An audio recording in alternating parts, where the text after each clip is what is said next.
Три серии «Властелина колец» Питера Джексона вышли с 2001 по 2003 года, покорили сердца зрителей по всему миру и завоевали 11 статуэток «Оскар».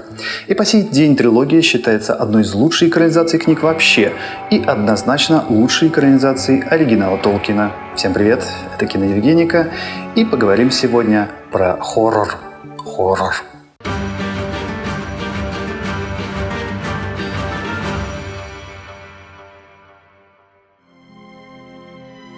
Что же делает этот фильм таким интересным? Возможно, это масштаб битв на фоне невероятных пейзажей или же удачный актерский состав. Сегодня тяжело представить себе в роли Гэндальфа кого-то иного вместо сэра Иэна Маккеллана. Но давайте посмотрим на фильмы Питера Джексона отрешенно, будто бы мы не знаем ничего ни о Толкине, ни фэнтези, ни о «Властелине колец». И эпическая сказка вдруг становится необычно рассказанным хоррором.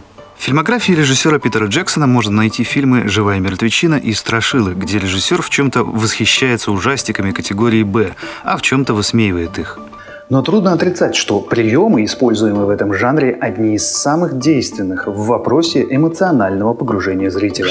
Например, Питер Джексон тяготеет к таким приемам, как широкий угол и наезд, скримеры, тяжелая нагнетающая музыка, много тумана и темноты. Ну и, конечно же, много-много страшного грима. Почему же «Властелин колец» заслужил именно такой подход от Джексона? Вопрос в трактовке материала. Режиссер поставил во главу угла экранизации страх, и именно этим самым сильным чувством ведомы все основные персонажи фильмов. Фродо боится вначале подвести братство, затем весь его путь состоит из сплетения различных поводов для страха. Горлум боится потерять свою прелесть, кольцо, так же, как боится этого и Саурон. Гэндальф боится проиграть битву за Средиземье, Сэм – потерять хозяина, Гимли – проиграть Леголасу, Теоден – ввязаться в войну, Денетор – потерять трон. В той или иной степени в каждой сцене после того, как герои покидают Шир, присутствует страх, а значит, Питер Джексон великолепно реализовал себя на стезе создателя хоррора. Это наиболее заметно, если сравнивать трилогию «Властелина колец» и трилогию «Хоббита», который вышел десятилетием позже. В «Хоббите» основным мотивом можно назвать приключения, и хотя здесь присутствуют схожие с «Властелином» эпизоды, в целом ощущение легкости, с которым герои справляются с опасностями, играет против серьезности повествования, а потому оставляет ощущение аттракциона, а не части эпоса.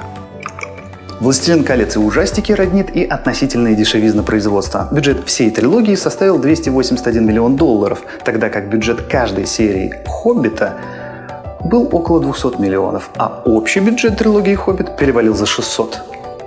Там, где в «Хоббите» художники рисовали невероятных монстров, во «Властелине колец» им приходилось обходиться старыми добрыми практическими эффектами, моделями и гримом.